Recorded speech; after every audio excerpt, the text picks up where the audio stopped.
नमस्कार, जय हिंद लर्निंग मंत्रा के ऑनलाइन पाठशाला में आपका स्वागत है। आज के अपने इस वीडियो में हम लोग एक छोटे से टॉपिक की बात करेंगे जिसका नाम है भारत के भूगोल के अंतर्गत घाटियां या फिर वैली।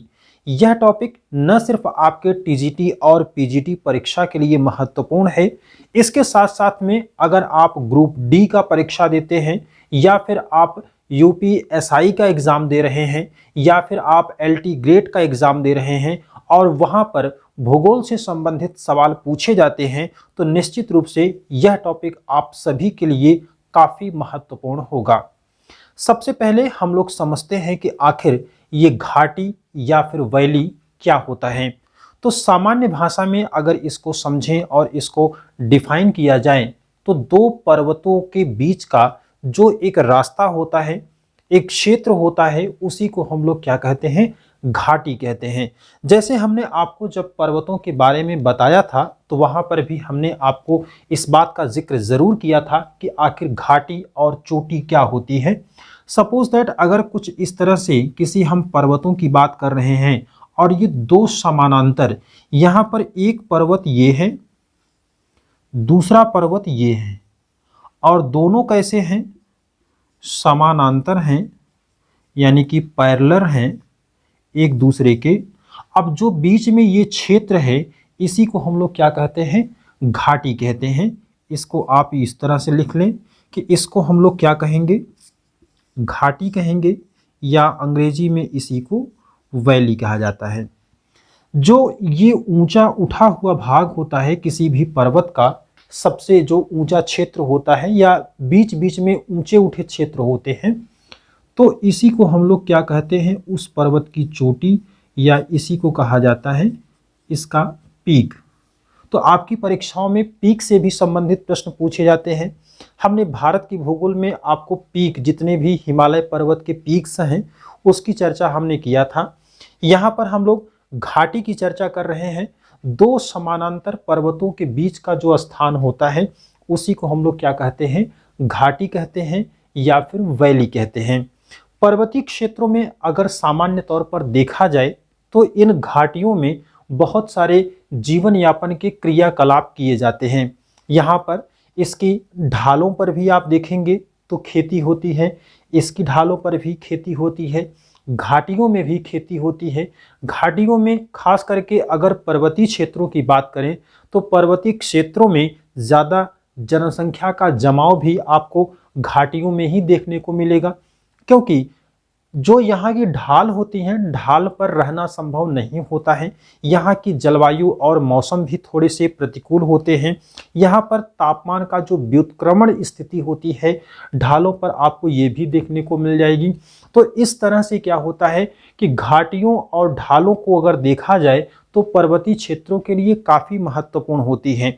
ढालों पर तमाम प्रकार की फसलों को उगाया जाता है, बागानी फसलों को उगाया जाता है, कुछ नकदी फसलों को उगाया जाता है। जहाँ पर जिस तरह की जलवायु रहेगी उस तरह से आप देखते हैं कि घाटियों में भी खेती की जाती है। पशुचारण के लिए ये अच्छा साधन होता है। यहाँ पर छोटी छोटी घासें होती हैं, वनस्पतियाँ होती हैं। लेकिन अगर सबको मिलाकर के एक मोटे तौर पर देखा जाए तो घाटियाँ जो हैं वो जनसंख्या के जमाव के लिए काफ़ी महत्वपूर्ण होती हैं। यहाँ पर जनसंख्या निवास करती हैं। लेकिन अब ये टॉपिक आपकी परीक्षा में इस तरह से नहीं पूछा जाता।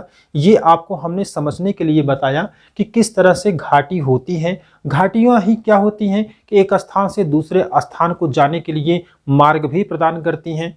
तो इस तरह से घाटियों का बहुत सारा महत्व होता है।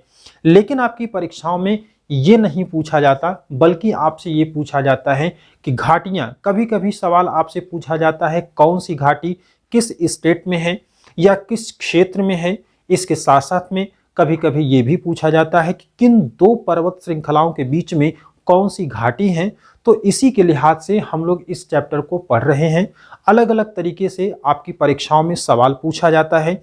लेकिन जैसे ही मैं आपको ये पूरा टॉपिक कवर करवाऊंगा उसके बाद आप किसी भी परीक्षा के किसी भी टाइप के सवाल आप सॉल्व करेंगे तो आपका हर सवाल बहुत आसानी से सॉल्व हो पाएगा, क्योंकि हमने यहाँ पर उन सभी फैक्ट को शामिल किया है। मैं आगे चल कर के शामिल करूँगा, आपको बताऊँगा उन सभी पॉइंट्स को हम यहाँ पर डिस्कस करेंगे जो या तो आपकी परीक्षाओं में पूछे गए हैं या फिर आगे आने वाली परीक्षाओं में पूछे जाने की प्रबल संभावना है। तो हम लोग एक एक स्टेट की बात करेंगे, जैसे हम लोग उत्तर भारत की बात करेंगे, फिर दक्षिण भारत की स्टेट की बात करेंगे। आप देखेंगे कि उत्तर भारत के स्टेट्स में ज़्यादा से ज़्यादा घाटियाँ यहाँ पर मिलती हैं, क्योंकि उत्तर भारत में पर्वतीय क्षेत्र भी ज़्यादा होता है। तो जहाँ पर पर्वतीय क्षेत्र ज़्यादा होगा वहीं पर आपको घाटियों की संख्या भी ज़्यादा मिलेंगी। तो हम लोग सबसे पहले एक एक स्टेट की चर्चा करेंगे, किस स्टेट में कहाँ कहाँ पर है, इसको आप अपने समझने के लिए नोट कर लीजिए। तो यहाँ पर सबसे पहले हम लोग बात करते हैं हिमाचल प्रदेश की प्रमुख घाटियाँ कौन कौन सी हैं और वहाँ की जो घाटियाँ हैं इनकी प्रमुख विशेषताएं क्या हैं। तो ये आपके लिए महत्वपूर्ण होता है और ऐसे ही आपकी परीक्षाओं में सवाल भी पूछे जाते हैं। तो सबसे पहले हम लोग यहाँ पर बात करेंगे हिमाचल प्रदेश की घाटियाँ। हम उन घाटियों की बात करेंगे जो हिमाचल प्रदेश में स्थित हैं। हिमाचल प्रदेश की घाटियाँ। तो यहाँ पर हमारी जो हिमाचल प्रदेश की पहली घाटी है वो है पार्वती घाटी। नंबर 1 है पार्वती घाटी। अब पहला सवाल ही आपसे पूछा जाएगा कि पार्वती घाटी किस स्टेट में है। तो स्टेट में आपको अगर पूछा जाएगा तो आंसर आप क्या लगाएंगे, हिमाचल प्रदेश में है। तो पार्वती घाटी कहां पर है, हिमाचल प्रदेश में। और जिला कौन सा है, हिमाचल प्रदेश का कुल्लू जिला है। यहां पर एक शहर है, उसका नाम है मणिकर्ण शहर। मणिकर्ण शहर यहां पर स्थित है। और ये शहर जो है गर्म पानी के फव्वारों के लिए प्रसिद्ध है। गर्म पानी के फव्वारों के लिए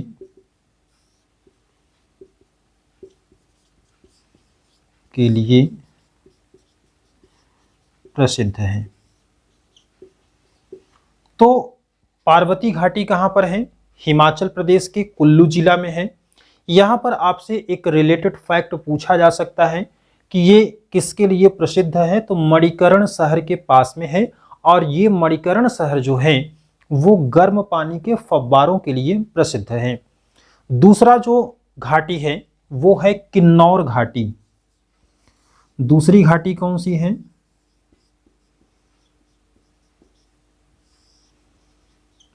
किन्नौर घाटी। और ये किन्नौर घाटी जो है वो कहां पर स्थित है,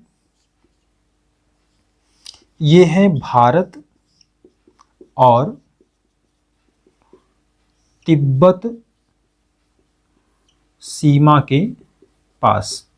कहां पर है, तो भारत और तिब्बत सीमा के पास है। हिमाचल प्रदेश के उत्तर पूर्वी भागों में स्थित है। कहां पर स्थित है, तो हिमाचल प्रदेश के उत्तर पूर्वी भाग में। अब जरा यहां पर देखिए हिमाचल प्रदेश कहां पर है, यहां पर हिमाचल प्रदेश का उत्तर और पूर्वी, अगर हम इतने को हिमाचल प्रदेश मानते हैं तो इसका उत्तर और पूर्वी क्षेत्र कौन सा होगा, ये होगा उत्तर और ये होगा पूर्वी क्षेत्र। तो उत्तर पूर्वी क्षेत्र में स्थित है कौन सी घाटी, किन्नौर घाटी। अब यहाँ पर क्या एक और पॉइंट हो सकता है, यहाँ पर ये हिमाचल प्रदेश का जो अंतिम गांव है, हिमाचल प्रदेश का अंतिम गांव, उसका नाम है चिटकुल। क्या नाम है, इसका नाम है चिटकुल। इसके लिए यह मार्ग भी प्रदान करता है। तो किसके लिए मार्ग प्रदान करता है, चिटकुल के लिए मार्ग प्रदान करता है। पहला हम लोगों ने देखा हिमाचल प्रदेश की प्रमुख घाटी कौन सी है, पार्वती घाटी है। और ये पार्वती घाटी जो है हिमाचल प्रदेश के कुल्लू जिला में स्थित है। मणिकर्ण शहर के पास है और मणिकर्ण शहर जो है वो गर्म पानी के फव्वारों के लिए प्रसिद्ध है। दूसरा हम लोगों ने कौन सा देखा था, किन्नौर घाटी। किन्नौर घाटी कहाँ पर है, हिमाचल प्रदेश के उत्तर पूर्वी क्षेत्र में भारत और तिब्बत सीमा पर स्थित है और यह जो घाटी है वो हिमाचल प्रदेश के अंतिम गांव चिटकुल के लिए मार्ग प्रदान करता है। तो यहाँ पर दो घाटियां हम लोगों ने देखा और इससे संबंधित जो भी फैक्ट थे हम लोगों ने उसकी चर्चा की। अब इसके बाद हम लोग तीसरे नंबर पर देखते हैं कांगड़ा घाटी। तो कांगड़ा घाटी कहाँ पर है, हिमाचल प्रदेश में ही। और कांगड़ा घाटी जो है इसी घाटी में ही आपने नाम सुना होगा एक धर्मशाला। तो धर्मशाला कहाँ पर स्थित है, ये भी सवाल आपसे पूछा जा सकता है कि धर्मशाला किस घाटी में स्थित है। अगर कुछ इस तरह से सवाल पूछा जाएगा तो आंसर आप क्या लगाएंगे, कांगड़ा घाटी में स्थित है। तो यहाँ पर सिर्फ एक ही पॉइंट है, हम लोग तीसरे नंबर की बात करते हैं और तीसरी घाटी जो हमारी है वो है कांगड़ा घाटी। कांगड़ा घाटी में ही कौन स्थित है, यहाँ का प्रमुख पर्यटन स्थल धर्मशाला। धर्मशाला स्थित है। धर्मशाला किस घाटी में स्थित है, तो वो किस में है, कांगड़ा घाटी में। फिर इसके बाद हम लोग चौथे नंबर की बात करेंगे और चौथा जो घाटी है हिमाचल प्रदेश की वो है सांगला घाटी। दूसरे को हम लोग क्या कहेंगे, सांगला घाटी। अब सांगला घाटी की महत्वपूर्ण विशेषताएं क्या हो सकती हैं कि इसको हम लोग बास्पा घाटी के नाम से भी जानते हैं। क्या कहते हैं इसको, बास्पा घाटी। इसका एक अन्य नाम भी क्या हो गया, बास्पा घाटी हो गया। इसके बाद जो पांचवें नंबर की घाटी है, पांचवें नंबर की जो घाटी है वो है मालना घाटी। ये भी कहाँ पर है, हिमाचल प्रदेश में ही स्थित है मालना घाटी। मालना घाटी क्या विशेषता है कि इसको छोटा यूनान कहा जाता है। इसको क्या कहते हैं, एक इसका उपनाम है छोटा यूनान। छोटा यूनान कहा जाता है। फिर इसके बाद जो छठवें नंबर पर है वो है महत्वपूर्ण और इसको कहते हैं कुल्लू घाटी। इसको क्या कहते हैं, कुल्लू घाटी। और कुल्लू घाटी की विशेषता क्या होगी कि ये धौलाधर और पीर पंजाल, धौलाधर और पीर पंजाल श्रेणियों के मध्य में है। श्रेणियों के मध्य में स्थित है। स्थित क्या, विस्तृत है। तो कुल्लू घाटी कहां पर है, ये सवाल आपसे कई बार पूछा गया है। तो धौलाधर और पीर पंजाल श्रेणियों के मध्य में है। जो यहाँ पर कहां पर है ये, तो ये हिमाचल प्रदेश में है। मालना घाटी को छोटा यूनान कहते हैं, सांगला घाटी को बास्पा घाटी कहते हैं और धर्मशाला कहाँ पर है, तो वो कांगड़ा घाटी में है। और ये है कहाँ पर, तो वो है हिमाचल प्रदेश में। फिर इसके बाद यहाँ पर एक अन्य घाटी है जिसको हम लोग कहते हैं सातवें नंबर पर लाहौल घाटी। अगर ये सीधा सवाल आपसे पूछा जाए कि लाहौल घाटी कहाँ पर है, तो आप आंसर क्या लगाएंगे, हिमाचल प्रदेश में। अब इसकी महत्वपूर्ण विशेषताएं क्या हो सकती हैं, तो ये इसकी महत्वपूर्ण विशेषताएं हो सकती हैं कि आप जानते हैं कि हिमाचल प्रदेश से ही एक नदी निकलती है, उसका नाम है चेनाब नदी। हिमाचल प्रदेश में ही एक नदी निकलती है, इसका नाम है चेनाब नदी। और आप ये भी जानते हैं कि चेनाब नदी दो छोटी छोटी सरिताओं का सम्मिलित रूप होता है। एक को कहते हैं चंद्रा और दूसरे को कहते हैं भागा। ये कहाँ पर मिलती हैं, हिमाचल प्रदेश के केलांग के तंगडी नामक स्थान पर मिलती हैं। इसके बाद जो धारा एक बहती है उसी को हम लोग चेनाब नदी कहते हैं। तो यहाँ पर एक पॉइंट आप ये भी करेंगे कि लाहौल घाटी से ही होकर चंद्रा और भागा नदियां या चंद्रा और भागा सरिताएं क्या होती हैं, यहां से होकर के प्रवाहित होती हैं। तो यहां पर एक पॉइंट आप लिख लेंगे कि चंद्रा और भागा। अब ये तो जान ही गए कि चंद्रा और भागा क्या है, तो चंद्रा और भागा यहां से, चंद्रा और भागा यहां से प्रवाहित होती हैं। चंद्रा और भागा यहां से प्रवाहित होती हैं। कहां से होती हैं, लाहौल घाटी हिमाचल प्रदेश में। अब इसके बाद यहां पर जो अगला है वो है स्पीति घाटी। इसको आप नोट कर चलिए, अच्छा मैं यहां लिखता हूं। अगला है स्पीति घाटी। 8वें नंबर पर कौन सा होगा,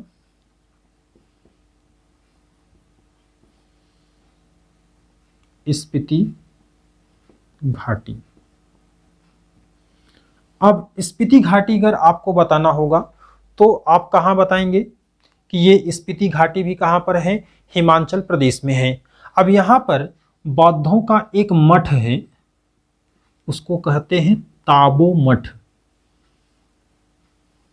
ताबो मठ कहा जाता है और ये है किसका, बौद्ध धर्म का है, बौद्धों का मठ है। वो कहां पर स्थित है, तो स्पीति घाटी में ही स्थित है। इसके बाद एक 9वें नंबर पर है चंबा घाटी। चंबा घाटी कहां पर स्थित है, तो चंबा घाटी जो है वो भरमौर डलहौजी प्रमुख पर्यटन स्थल इसी घाटी में है।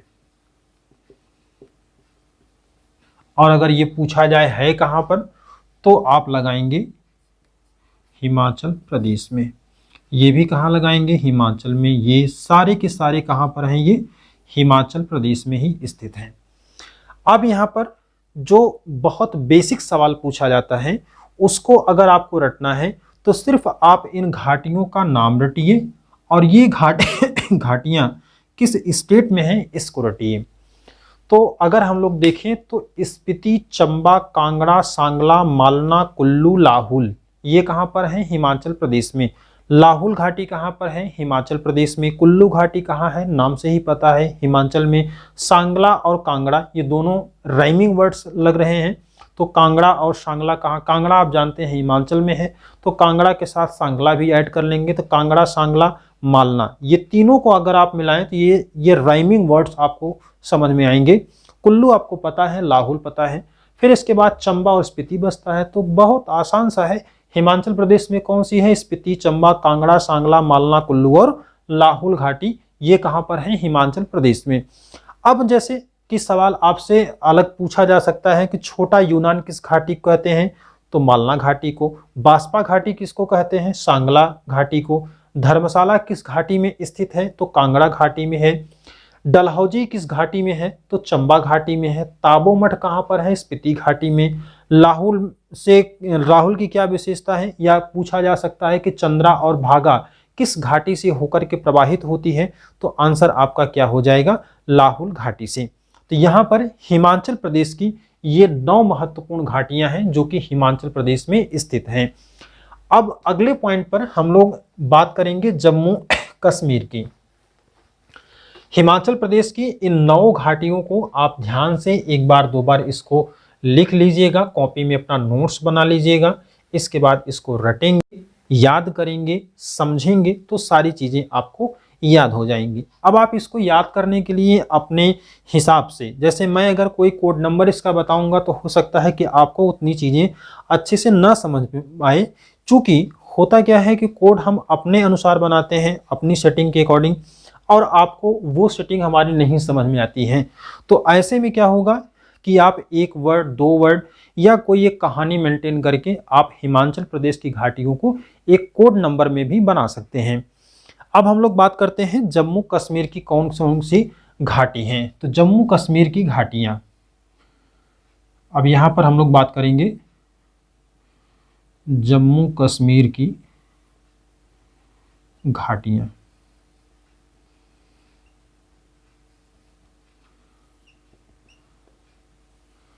जम्मू कश्मीर की घाटियों में हम लोग सबसे पहली बात करते हैं कश्मीर घाटी।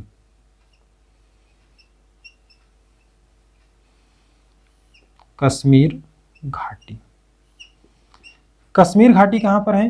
तो कश्मीर घाटी है महान हिमालय, महान हिमालय और पीर पंजाल श्रेणी, महान हिमालय और पीर पंजाल श्रेणी में, श्रेणी के मध्य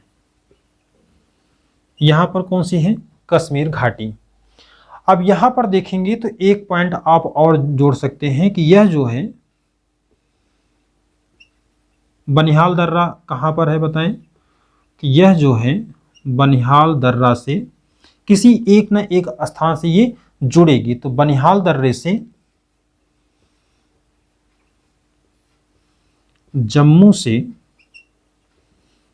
जुड़ी है। ठीक है, अब इसके बाद कश्मीर घाटी की बात हम लोग बात करते हैं मरखा घाटी की। दूसरे नंबर पर है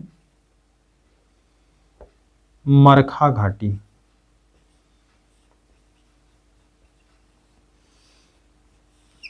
मरखा घाटी कहां पर है? तो मरखा घाटी जो है वो लद्दाख केंद्र शासित प्रदेश में, या यूं आप कह लीजिए भूगोल के अनुसार लद्दाख क्षेत्र में स्थित है। अब यहाँ की कुछ खास बातें जो हैं वो है, यह हेमिस राष्ट्रीय उद्यान एक है। यहाँ पर कौन सा राष्ट्रीय उद्यान है? हेमिस राष्ट्रीय उद्यान। तो हेमिस राष्ट्रीय उद्यान के लिए मार्ग प्रदान करती है, हेतु मार्ग प्रदान करती है। कौन सी घाटी है? तो वो है मरखा घाटी। अब इसके बाद यहां पर एक है नुब्रा घाटी। नुब्रा घाटी कहां पर है? तो वो जम्मू कश्मीर में ही है। तीसरे नंबर पर है नुब्रा घाटी। आपने नुब्रा नाम की एक नदी भी सुना होगा, और ये नुब्रा नदी जो है ये किसकी ट्रिब्यूटरी है? ये सहायिका किसकी है? तो ये सिंधु की सहायिका है। और सिंधु में किधर से मिलती है? तो ये दाहिनी ओर से मिलती है। जैसे प्रमुख सहायिकाओं में हम लोग देखते हैं तो इसमें जैसे सिंधु नदी यहाँ से होकर के प्रवाहित होती है, तो यहाँ पर चेनाब मिल जाती है, इसमें फिर सतलज मिल जाती है, फिर यहाँ पर झेलम मिलती है, यहाँ पर व्यास मिल जाती है। तो इस तरह से जो नदियाँ हैं ये बाईं ओर से मिलती हैं। लेकिन यहाँ पर एक श्योक नदी मिलती है, नुब्रा मिलती है, लुबना मिलती है। तो यही इसी नदी की हम लोग बात कर रहे हैं, नुब्रा नदी की। और नुब्रा नदी कहाँ से निकलती है? तो यहीं पर है सियाचिन ग्लेशियर, लद्दाख क्षेत्र में ही है। सियाचिन गलत लिख दिया गया है, सियाचिन ग्लेशियर। तो सियाचिन ग्लेशियर से कौन सी नदी निकलती है? नुब्रा नदी। तो नुब्रा घाटी, सबसे यहाँ पर महत्वपूर्ण सवाल यही बनता है कि नुब्रा घाटी किससे बनती है? तो नुब्रा घाटी नुब्रा नदी द्वारा निर्मित है। नुब्रा घाटी जो है वो नुब्रा नदी द्वारा निर्मित है। तो जम्मू कश्मीर में यही आपको तीन महत्वपूर्ण घाटियां हैं, कश्मीर घाटी, मरखा घाटी और नुब्रा घाटी। कश्मीर घाटी कहाँ पर है? महान हिमालय और पीर पंजाल के बीच में, बनिहाल दर्रे से यह जम्मू से जुड़ी हुई है। मरखा घाटी कहाँ पर है? लद्दाख क्षेत्र में है। हेमिस राष्ट्रीय उद्यान के लिए मार्ग प्रदान करती है। नुब्रा घाटी जो है वो नुब्रा नदी के द्वारा निर्मित है। नुब्रा नदी किसकी सहायिका है? सिंधु की दाहिनी सहायिका है। और ये कहाँ से निकलती है? तो सियाचिन ग्लेशियर से इसका उत्पन्न होता है, सियाचिन ग्लेशियर से ये उत्पन्न होती हैं, वहाँ पर एक हिमनद है। अब इसके बाद बात करते हैं हम लोग उत्तराखंड की प्रमुख नदियाँ कौन कौन, उत्तराखंड की प्रमुख घाटियां कौन कौन सी हैं, यहाँ पर भी आप जानते हैं कि ये भी एक पर्वतीय राज्य है, पर्वतीय क्षेत्र में आता है। तो निश्चित रूप से यहाँ पर भी तमाम घाटियों का निर्माण होगा और उन घाटियों में से जो हमारा पहला घाटी है वो है बहुत ही प्रसिद्ध है, आप उसको कई बार आपकी परीक्षाओं में पूछा गया है। तो हम लोग यहाँ पर उत्तराखंड की बात कर रहे हैं और यहाँ पर जो हमारी पहली घाटी है वो है फूलों की घाटी। फूलों की घाटी। पहला सवाल किस राज्य में है, तो आंसर आपका होगा उत्तराखंड में है। अब उत्तराखंड में भी अगर मान लीजिए आपसे जिला पूछा जाए तो जिला इसका है चमोली जिला, उत्तराखंड के चमोली जिले में स्थित है। अब इसमें अगर आप देखें तो इसको साल 2004 में यूनेस्को के द्वारा, साल 2004 में यूनेस्को द्वारा राष्ट्रीय उद्यान की विरासत सूची में इसको शामिल किया गया था। तो इसको आप एक बार ध्यान रखिएगा कि फूलों की घाटी कहाँ पर है, तो उत्तराखंड के चमोली में है। साल 2004 में यूनेस्को के द्वारा इसको राष्ट्रीय उद्यानों के नेटवर्क में इसको शामिल किया गया था। अब जो दूसरी घाटी है वो है दून घाटी। दून घाटी के लिए अगर आपसे पूछा जाएगा तो क्या लगाएंगे, दून घाटी कहाँ पर है, तो दून घाटी उत्तराखंड में ही है। किसके बीच में है, तो ये आप देखेंगे तो उत्तराखंड में लघु हिमालय और शिवालिक के मध्य में। फिर इसके बाद दून घाटी के बाद अगर हम लोग बात करें तो यहाँ पर एक है नेलांग घाटी। दून घाटी के बाद नेलांग घाटी। नेलांग घाटी कहाँ पर है, तो ये भी उत्तराखंड में ही है।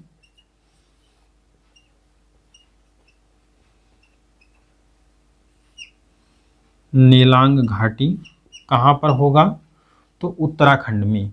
अब उत्तराखंड में भी कौन सा डिस्ट्रिक्ट होगा, तो जिला जो होगा वो उत्तरकाशी जिला होगा। उत्तराखंड के उत्तरकाशी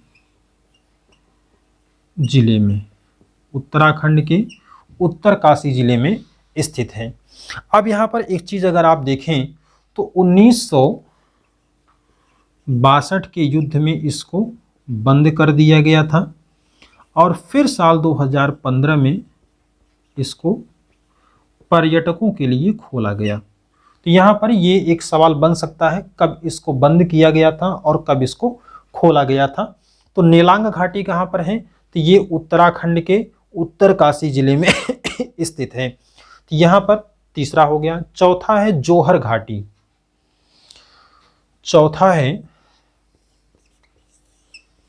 जोहर घाटी और ये जोहर घाटी कहाँ पर स्थित है, तो जोहर घाटी भी उत्तराखंड में ही स्थित है। यहाँ पर मिलाम और गौरी गंगा, इसको मिलाम हिमनद भी एक है, मिलाम और गौरी गंगा, मिलाम और गौरी गंगा के नाम से भी इसको जाना जाता है।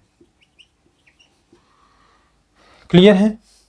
तो ये हो गया आपका खास करके उत्तराखंड में। उत्तराखंड में आप देखेंगे तो एक और पाया जाता है जिसको हम लोग कहते हैं धर्मा घाटी।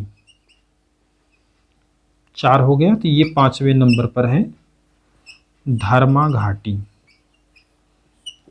यहाँ पर एक छोटी सी नदी प्रवाहित होती है धर्म गंगा के नाम से। धर्म गंगा के जरिए यह निर्मित है। किसके जरिए, धर्म गंगा के नाम से धर्मा घाटी। सही, धर्मा घाटी जो है वो धर्म गंगा के जरिए निर्मित होती है। एक यहाँ पर है सोर घाटी, 6वें नंबर पर है सोर घाटी। तो सोर घाटी कहाँ पर है? तो उत्तराखंड के पिथौरागढ़ जिले में स्थित है। उसका नाम क्या है? सोर घाटी। तो यहाँ पर आपने देखा उत्तराखंड में कौन कौन सी हैं, तो पहला है फूलों की घाटी, और फूलों की घाटी कहाँ पर है? तो ये चमोली में है। साल 2004 में इसको यूनेस्को की राष्ट्रीय उद्यान नेटवर्क में शामिल किया गया। दूसरे नंबर पर था दून घाटी, जो कि शिवालिक हिमालय और लघु हिमालय के बीच में स्थित है। तीसरा हमारा है नीलांग घाटी, जो कि उत्तरकाशी जिले में है। 1962 के युद्ध में इसको बंद किया गया और 1962 के युद्ध के बाद बंद किया गया। 2015 में इसको पर्यटकों के लिए खोला गया। जोहर घाटी जो है वो मिलाम और गौरी गंगा के नाम से भी इसको जाना जाता है, और है कहाँ पर? ये उत्तराखंड में ही स्थित है। फिर इसके बाद 5वें नंबर पर धर्मा घाटी है, जो कि धर्म गंगा के जरिए निर्मित होती है, और 6वें नंबर पर है सोर घाटी, जो कि पिथौरागढ़ जिले में स्थित है। मैं आपसे बार बार यही कह रहा हूँ कि जो भी स्टेट हैं, जो भी घाटियाँ हैं, उसको याद रखिएगा, और जो आपको मिले कि किस पर्वतों के बीच में है, बस इतना याद रखिएगा। इसके अलावा आपसे कुछ नहीं पूछा जाएगा। अगर हाँ आप उत्तराखंड स्पेशल का कोई एग्जाम देते हैं, तब आपसे इन जिलों के बारे में पूछा जाएगा, इन छोटी छोटी नदियों के बारे में पूछा जाएगा। तो फिलहाल अभी के लिए आप केवल यूपी, टीजीटी और पीजीटी को फोकस कर रहे हैं, तो उसके लिए आप सिर्फ घाटी और कौन से स्टेट में है वही आपको ध्यान में रखना है। अब इसके बाद उत्तराखंड के बाद हम लोग बात करते हैं सिक्किम की।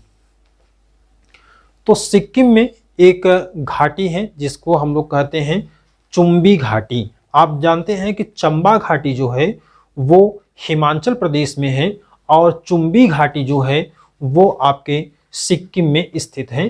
तो चंबा कहाँ पर है? हिमाचल में, और चुम्बी कहाँ है? सिक्किम में। यहाँ पर आपको थोड़ा सा कंफ्यूज कर सकता है, तो इसको आप एक बार लिख लेंगे। चंबा घाटी कहाँ पर है? तो ये है हिमाचल में, हिमाचल प्रदेश में, और चुम्बी घाटी जो है, चुम्बी घाटी ये है सिक्किम में। अब इसके बाद चुम्बी घाटी में आप जानते हैं कि इसकी लोकेशन हम लोगों ने समझा कि कहाँ पर है, ये सिक्किम में है। अब इसके बाद यहाँ पर एक महत्वपूर्ण पॉइंट आता है, जहाँ पर सिक्किम है, थोड़ा सा आप मैप पर गौर करिए कि जहाँ पर सिक्किम है वहाँ पर 3 देशों की सीमाएं मिलती हैं। एक भारत होता है, दूसरा तिब्बत होता है, और तीसरा भूटान होता है। तो ये त्रिक बिंदु पर स्थित है। एक यहाँ पर अच्छा पॉइंट है आपका, यहाँ पर लिखेंगे त्रिक बिंदु पर स्थित है। और ये त्रिक बिंदु कौन कौन से हैं ये आप लिख लेंगे। तो एक हो जाएगा भारत, दूसरा हो जाएगा तिब्बत, और तीसरा हो जाएगा भूटान। तो ये 3 देशों के बिंदु पर स्थित है, 3 देशों के त्रिक पॉइंट पर स्थित है।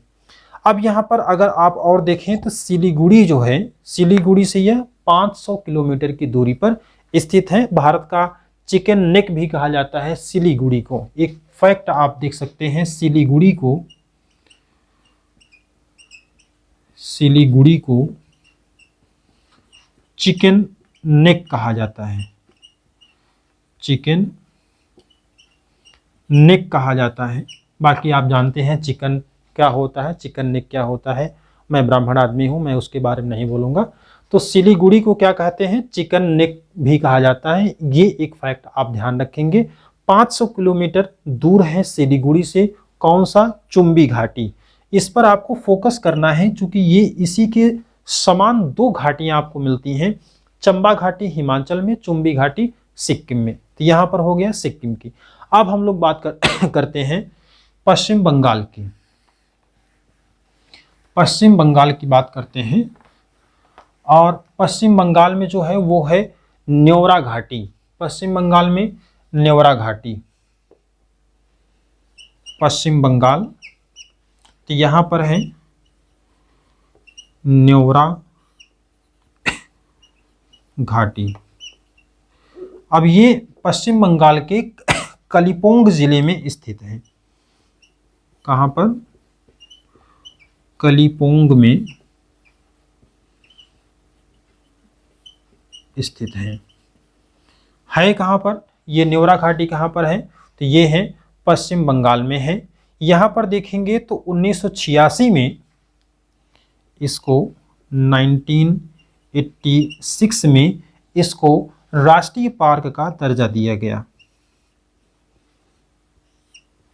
राष्ट्रीय पार्क का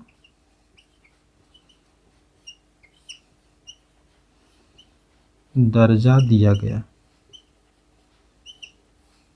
ठीक है, न्योरा घाटी कहाँ पर है? पश्चिम बंगाल में। अब इसके बाद हम लोग कुछ छोटी छोटी घाटियां हैं और उनकी संख्या, उनका महत्व सभी के दृष्टिकोण से कम है, तो इसलिए हम लोग उसको एक एक पॉइंट में अब उसको देख लेते हैं। हमारा सबसे पहला होगा नागालैंड में है जुकू घाटी। जुकू घाटी ये कहाँ पर है? तो ये है नागालैंड में है। जुकू घाटी कहाँ पर है? नागालैंड में है। जफू श्रेणी यहाँ पर है। जफू या जुफू भी कहा जाता है। जफू या जुफू श्रेणी के पास में है, उसी के पीछे है। यहाँ पर एक खास बात यह है कि यह जून से लेकर जून में और सितंबर में जो जुकू घाटी है नागालैंड की, यह जून और सितंबर में जंगली फूलों से ढक जाती हैं। किससे ढकती हैं? जंगली फूलों से ढक जाती हैं। फिर इसके बाद हम लोग बात करते हैं तो यहाँ पर आपको मिल जाएगी केरल में शांत घाटी। शांत घाटी कहाँ पर है? तो वो है केरल में। और केरल का जो जिला है वो है पलक्कड़ जिला। केरल का पलक्कड़ जिला। तो केरल के पलक्कड़ जिले में और यहीं पर है नीलगिरी की पहाड़ियाँ। तो केरल के पलक्कड़ जिले में नीलगिरी पहाड़ियों पर ये स्थित है। अब यहाँ पर अगर आप देखेंगे तो कुंथी नाम की एक यहाँ से नदी निकलती है। कुंथी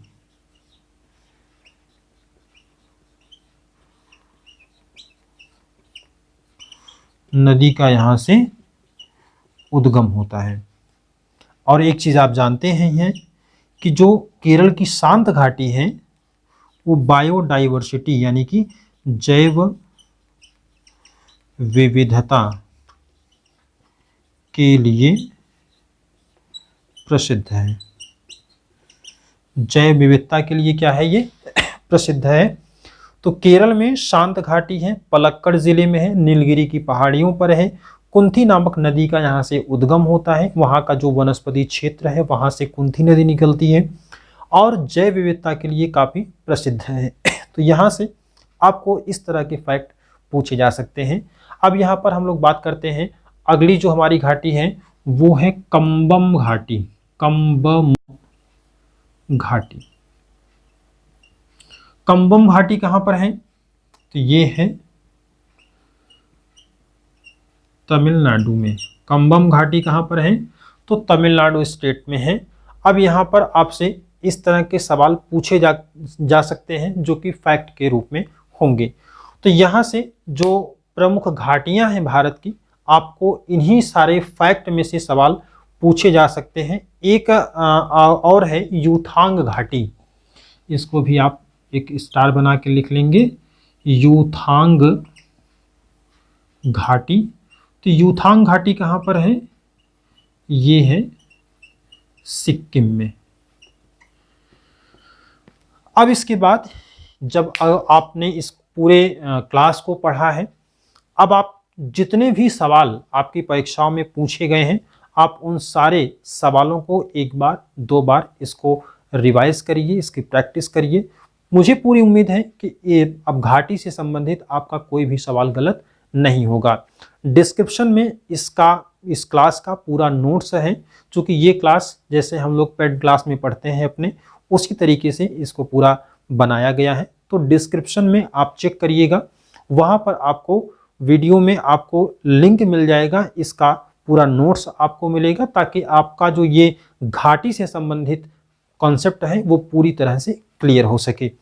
अगले वीडियो में हम लोग फिर मिलेंगे, तब तक के लिए जय हिंद, वंदे मातरम।